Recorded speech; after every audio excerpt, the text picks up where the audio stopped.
नमस्कार दोस्तों, मैं हूं राहुल कुमार। आपका स्वागत है। कानपुर शहर से 20 किलोमीटर दूर मुगल रोड पर एक गांव है बिनौर। यह गांव थाना सचंडी के अंतर्गत आता है। इस गांव में अधिकांश दलित वर्ग के लोग रहते हैं। राज बहादुर भी अपने मां बाप के साथ इसी गांव में रहता था। राज बहादुर के पिता महावीर की 2 बीवियां थीं। पहली पत्नी से कोई संतान नहीं हुई थी। दूसरी बीवी लोंगश्री से राज बहादुर का जन्म हुआ था। राज बहादुर जब जवान हुआ तो मां लोंगश्री ने उसका विवाह उर्मिला के साथ कर दिया। दोनों एक दूसरे को जीवन साथी के रूप में पाकर बेहद खुश थे। उर्मिला साधारण पढ़ी लिखी लेकिन खूबसूरत युवती थी।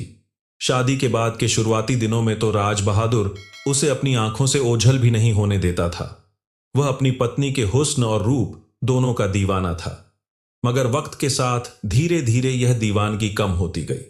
गुजरते वक्त के साथ उर्मिला ने 2 बच्चों खुशबू व सूरज को जन्म दिया। इसके साथ ही वह गृहस्थी में रमती चली गई। बच्चों में वह कुछ इस तरह खोई कि पति की ओर से उदास होती गई। राज बहादुर भी 2 बच्चों का बाप बनने के बाद पत्नी में कम दिलचस्पी लेने लगा। उसको लगता कि उर्मिला में अब पहले जैसी कशिश नहीं रही। वह दिन भर खेतों पर काम करता। शाम को थका हरा घर आता तो थकान मिटाने के लिए अंगूर की बेटी को गले लगा लेता, फिर खाना खाकर सो जाता। उर्मिला शराब पीने को मना करती तो वह उससे उलझ जाता। पति की बेरुखी का नतीजा यह हुआ कि दोनों के बीच दूरियां बनती चली गई। राज बहादुर के घर राम प्रकाश का आना जाना था। वह रिश्ते में राज बहादुर का चाचा लगता था। राम प्रकाश शादीशुदा था और पड़ोस में ही रहता था। राम प्रकाश की पत्नी शिव कुमारी कर्कशा व कुरूप थी। पति पत्नी में बहुत कम पटती थी। राम प्रकाश मजदूरी करता था, जबकि उसकी पत्नी शिव कुमारी ने घर में ही जनरल स्टोर की दुकान खोल रखी थी। राम प्रकाश अय्याश किस्म का था। वह जो पैसा कमाता था अय्याशी व शराब पीने में खर्च कर देता था। एक रोज शाम 5 बजे राम प्रकाश शराब की बोतल लेकर राज बहादुर के घर पहुंच गया। उसने अपने थैले से शराब की बोतल निकाली और बोला, आओ भतीजे, थकान मिटाते हैं। मैं भी दिन भर का थका हूं और तुम भी। शराब की बोतल देखकर राज बहादुर की बाँछें खिल गई। उसने आवाज दी, उर्मिला चाचा आए हैं। 1 बोतल पानी और 2 खाली गिलास लाना। रिश्ते में राम प्रकाश उर्मिला का चिया ससुर लगता था, इसलिए जब वह पानी तथा गिलास लेकर आई, पर्दा किए हुई थी। कैलाश टेबल पर रखने के लिए उर्मिला झुकी तो खुले गले से नजर आ रहे उभारों पर राम प्रकाश की नजर चली गई। राम प्रकाश का मन ललक उठा। राम प्रकाश अय्याश था। रिश्ते नाते उसके लिए कोई मायने नहीं रखते थे। बहू ससुर का रिश्ता होने के बावजूद वह उर्मिला के जिस्म को पाने के लिए लालायित रहने लगा। उर्मिला को रिझाने के लिए उसने तरह तरह के हथकंडे अपनाने शुरू कर दिए। कभी वह उसके लिए खाने पीने की चीजें लाता तो कभी साज श्रृंगार का सामान। उर्मिला के दोनों बच्चों को भी वह कुछ न कुछ लाकर देता रहता था। इस कारण बच्चे भी राम प्रकाश से गुल मिल गए थे। मर्द जिस नजर से औरत को देखता है उससे वह उसके मन का भाव समझ जाती है। राम प्रकाश जिस तरह से ललचाई नजरों से उसके शबाब को निहारता था, उसे उर्मिला समझ गई कि चिया ससुर की नीयत में खोट है। यह जानते हुए भी उर्मिला ने न तो कभी तोहफा लेने से इनकार किया और न ही राम प्रकाश को घर आने के लिए मना किया। राम प्रकाश अब उर्मिला से बतियाने भी लगा था। बातचीत में वह बहू के रूप की प्रशंसा तो करता ही, उसके व्यवहार की भी खूब तारीफ करता। उर्मिला भी उसकी बातों में रस लेने लगी थी। धीरे धीरे दोनों के बीच का पर्दा हटता चला गया। एक रोज दोपहर को राम प्रकाश उर्मिला के घर आया। उस समय वह घर में अकेली थी। राज बहादुर खेतों पर था और बच्चे स्कूल गए थे। राम प्रकाश ने हाथ में पकड़ा थैला उर्मिला को पकड़ाया। इसमें गुड़ वाले मीठे सेब हैं, तुम्हारे लिए लाया हूं, खाकर देखो तो स्वादिष्ट हैं या नहीं। उर्मिला ने मीठे सेब खाए तो उसे वे लजीज लगे, लेकिन कुछ ही देर बाद उसे नशा सा होने लगा और सिर भी भारी हो गया। बेचैनी से उसने सिर सहलाना शुरू किया तो आंचल गिर गया। राम प्रकाश के होठों पर कुटिल मुस्कान नाच उठी। असल में उसने सेब में नशीला पाउडर मिला रखा था। वह अपनी जगह से उठा और उर्मिला की बगल में बैठकर उसका चेहरा तथा सिर सहलाने लगा। क्या हुआ बहू रानी, तबीयत ठीक है? ओ ससुर जी, अजीब सा हो रहा है। तुम लेटो, मैं सिर दबा देता हूं, फिर तुम्हें अच्छा लगने लगेगा। कहने के साथ उसने उर्मिला का सिर सहलाना शुरू कर दिया। फिर उसने हाथ से गालों को सहलाया। उसके बाद कंधों को दबाते हुए सीने पर पहुंच गए। उर्मिला ने ससुर का हाथ हटाना चाहा तो रामप्रकाश शैतानी मुस्कान के साथ बोला, मेरे लाए सेब खा लिए, अपने सेब मुझे नहीं चखने दोगे? बहुत तरस चुका, आज इनकार मत करो। एक तो नशे का असर, दूसरा महीनों बाद मिलने वाला पुरुष का स्पर्श। उर्मिला चाहकर भी रामप्रकाश को रोक नहीं सकी। उसका बदन मस्ती से भरने लगा। रामप्रकाश ने उसकी हालत देखी तो उसे निर्वस्त्र करके उसके साथ दैहिक रिश्ता कायम कर लिया। जिस्म से लिपटा हुआ शैतान जब अलग हुआ तो उर्मिला शैतान की शक्ति की कायल हो गई। जो देहपति की उपेक्षा की शिकार थी, उसे ससुर ने तृप्त कर दिया था। लाज शर्म का पर्दा एक बार हटा तो फिर रामप्रकाश और उर्मिला ढीठ हो गए। उन दोनों को जब भी मौका मिलता एकाकार हो जाते, क्योंकि पारिवारिक मामला था। इसलिए गांव वाले रामप्रकाश का उर्मिला के घर आने जाने पर ना तो शक करते थे और ना ही ऐतराज करते थे। राज बहादुर को मुफ्त में शराब पीने को मिलती थी, इसलिए वह भी रामप्रकाश के आने का विरोध नहीं करता था। एक रात रामप्रकाश बोतल और मीट का थैला लेकर राज बहादुर के घर पहुंचा।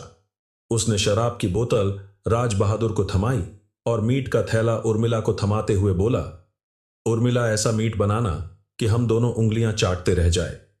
उर्मिला ने रोटियां सेंकी और मीट पकाया। रामप्रकाश और राज बहादुर जाम टकराने लगे। रामप्रकाश ने जानबूझकर राज बहादुर को ज्यादा पिला दी ताकि वह नशे में चूर होकर जल्दी खर्राटे भरने लगे। ऐसा ही हुआ। राज बहादुर खाना खाते ही खर्राटे भरने लगा। बच्चे भी सो गए थे। तब रामप्रकाश उर्मिला के कमरे में आ पहुंचा। उस पर नशे का सुरूर तारी था। आंखों में वासना के लाल डोरे तैर रहे थे। आते ही उसने उर्मिला को बाहों में समेट लिया और उसकी देह को उकसाने लगा। रामप्रकाश की दीवानी उर्मिला भी जब सहयोग करने लगी तो रामप्रकाश ने उसके वस्त्र शरीर से अलग किए और उर्मिला की देह में समाता चला गया। दोनों की पाप लीला शुरू हुई तो कामुक आवाजों से बगल के कमरे में सो रहे सूरज और खुशबू जाग गए। उन्होंने मां के कमरे में झांका और उसकी निर्लज्जता अपनी आंखों से देखी। सुबह खुशबू ने पिता को बता दिया, दादाजी बहुत गंदे हैं। वे रात को मां के साथ गंदा काम कर रहे थे। खुशबू की बात सुनकर राज बहादुर अवाक रह गया। अब उसकी समझ में आया कि चाचा क्यों उसे मुफ्त की शराब पिलाता है। उसने उर्मिला से जवाब मांगा तो वह पति को ही आंख दिखाने लगी। तुम ही शराब की खातिर अपने चाचा को बुलाते हो और लांछन मुझ पर लगाते हो। सच्चाई जानने के लिए राज बहादुर ने बात को टूल नहीं दिया और उर्मिला पर नजर रखने लगा। लगभग एक सप्ताह बाद ही एक रोज उसने उर्मिला और रामप्रकाश रंगे हाथ पकड़ लिया। रामप्रकाश जब उसके घर से निकलकर जाने लगा तो राज बहादुर ने उससे कहा, चाचा, तुमने मेरी इज्जत पर हाथ डालकर पीठ में छुरा घोंपा है। आज के बाद अगर तुम मेरे घर में दिखाई दिए तो बहुत बुरा हो जाएगा। रामप्रकाश ने उसे एक बार घूर कर देखा, फिर तमतमा कर बोला, अभी वो नामर्द मुझसे क्या बात करता है? अपनी बीवी को संभाल। जब मैं उसका सारा खर्च बर्दाश्त करता हूं तभी तो वह मुझे अपना तन सौंपती है। उसी की बदौलत तुम भी मुफ्त में शराब पीते हो। पत्नी के बारे में ऐसे शब्द सुनकर राज बहादुर अपमानित हुआ। उसने उर्मिला को समझाया कि वह खुद को सुधार ले। उसकी बोढ़िया के कारण वह किसी को मोह दिखाने लायक नहीं रहा, लेकिन उर्मिला को तो चिया ससुर की आदत पड़ गई थी। वह नहीं सुधरी। राज बहादुर ने अब दोनों बच्चों को समझा दिया कि वे उर्मिला तथा राम प्रकाश पर निगरानी रखें, लेकिन उन दोनों ने इसका भी तोड़ निकाल लिया। राम प्रकाश घर में आता तो वह 5 रुपए देकर बच्चों को बिस्कुट खाने दुकान पर भेज देता। इस बीच दोनों शारीरिक भूख शांत कर लेते, परंतु खुशबू समझदार थी। शाम को राज बहादुर आता और खुशबू से मां के बारे में पूछता तो वह बता देती थी, दादा आए थे, उन्होंने उसे पैसे देकर दुकान पर भेज दिया था। इस पर राज बहादुर उर्मिला की जमकर पिटाई करता। 20 जनवरी 2013 की दोपहर को राज बहादुर ने पुनः उर्मिला और राम प्रकाश को आपत्तिजनक स्थिति में पकड़ लिया। राज बहादुर ने उर्मिला की तो जमकर पिटाई की ही, चाचा को भी जूतों से पीटा। तिलमिलाए चाचा ने राज बहादुर को धमकी दी कि वह इस अपमान का ऐसा बदला लेगा कि उसके घर में कोई चिराग जलाने वाला भी नहीं बचेगा। 22 जनवरी की सुबह उर्मिला छत पर खड़ी होकर बाल सुखा रही थी। उसका मादक रूप देखते ही राम प्रकाश की वासना जाग उठी। दरवाजा खुला था, सो वह उर्मिला के घर में घुस गया और अंदर से दरवाजा बंद कर लिया। उर्मिला छत से आंगन में आई तो राम प्रकाश ने उसे बाहों में भर लिया और उसे दीवानों की तरह चूमने लगा। तभी खुशबू और सूरज जाग गए। बच्चों को फुसलाने के लिए राम प्रकाश ने उन्हें 2 रुपए दिए और बिस्कुट खाने दुकान पर भेज दिया। उर्मिला डरी हुई थी कि बच्चे बाप को बता देंगे और वह उसकी पिटाई कर देगा। राम प्रकाश ने कहा, रानी चिंता मत करो, अब ना कोई तुम्हारी शिकायत करेगा, ना राज बहादुर तुम्हें पीटेगा। मैंने पक्का उपाय सोच लिया है। तब उर्मिला नहीं जानती थी कि वासना के जिस सांप को वह अपनी देह पर लिपटवा रही है, वह उसी के मासूम बच्चों को डसने वाला है।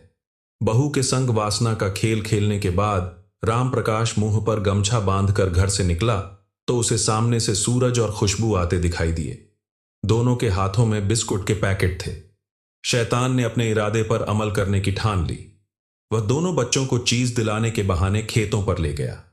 वहां धोखे से उसने दोनों मासूम बच्चों को हरनाम सिंह के खेत में बने कुएं में धकेल दिया। इधर जब सूरज और खुशबू बिस्कुट लेकर घर नहीं लौटे तो उर्मिला को चिंता हुई। उसने एक गली मोहल्ले में दोनों की खोज की, लेकिन वे नहीं मिले। शाम 5 बजे राज बहादुर घर आया और उर्मिला ने उसे बताया कि सूरज और खुशबू घर से खेलने के लिए निकले थे, लेकिन वापस नहीं आए। उर्मिला की बात सुनकर राज बहादुर का माथा ठनका। वह उनकी खोज में जुट गया, लेकिन उन दोनों का कुछ भी पता नहीं चला। सुबह राम प्रकाश भी राज बहादुर के घर जा पहुंचा। फिर राज बहादुर के साथ बच्चों की खोज में जुट गया। खुशबू और सूरज को तलाश करते राज बहादुर गांव के अनेक लोगों के साथ हरनाम सिंह के खेत में स्थित कुएं पर पहुंचा। एक युवक ने कुएं में झांक कर देखा तो लाशें तैरती दिखीं। इसके बाद 2 युवक रस्सी के सहारे कुएं में उतरे और 5 वर्षीय खुशबू और 4 वर्षीय सूरज की लाश कुएं से बाहर निकाली। बच्चों के शव देखकर पूरे गांव में कोहराम मच गया। उर्मिला और राज बहादुर बच्चों के शव से लिपट कर रोने लगे। इसी बीच किसी ने थाना सचंडी पुलिस को सूचना दे दी। थाना प्रभारी रामनिवास मौके पर आ गए। उन्होंने मासूम बच्चों के शवों का पंचनामा बनाकर पोस्टमार्टम हाउस भिजवाया। फिर राज बहादुर से पूछताछ की। राज बहादुर पत्नी के अवैध संबंधों की बात तो छुपा गया, लेकिन शक जाहिर किया कि उसके चाचा राम प्रकाश ने उसके बच्चों को मारा है। उसने बताया कि 3 रोज पहले राम प्रकाश से उसका झगड़ा हुआ था। तब उसने धमकी दी थी कि वह उससे ऐसा बदला लेगा कि उसके घर में कोई दीपक जलाने वाला भी नहीं बचेगा। शक के आधार पर पुलिस ने राम प्रकाश को हिरासत में लिया और उससे हत्या के संबंध में पूछताछ की। राम प्रकाश पुलिस को गुमराह करने में सफल हो गया कि वह तो घटना वाले दिन पंकी में मजदूरी करने गया था। पुलिस ने तफ्तीश की तो उसकी यह बात सच निकली। 25 जनवरी को गांव में चर्चा फैली कि राम प्रकाश घटना वाले दिन दोपहर में गांव में देखा गया था। यह चर्चा जब पुलिस के मुखबिर ने सुनी तो वह थाना सचंडी पहुंचा और गांव में फैली जनचर्चा से थाना प्रभारी को अवगत कराया। इस पर रामनिवास यादव ने राम प्रकाश को हिरासत में लेकर सख्ती से पूछताछ की तो वह टूट गया। उर्मिला ने भी पूछताछ में स्वीकार किया कि उसके नाजायज संबंध राम प्रकाश से थे। उसने प्रथम बार गुड़ वाले नशीले सेब खिलाकर उससे संबंध बनाए थे। फिर अक्सर ही उनके बीच संबंध बनने लगे।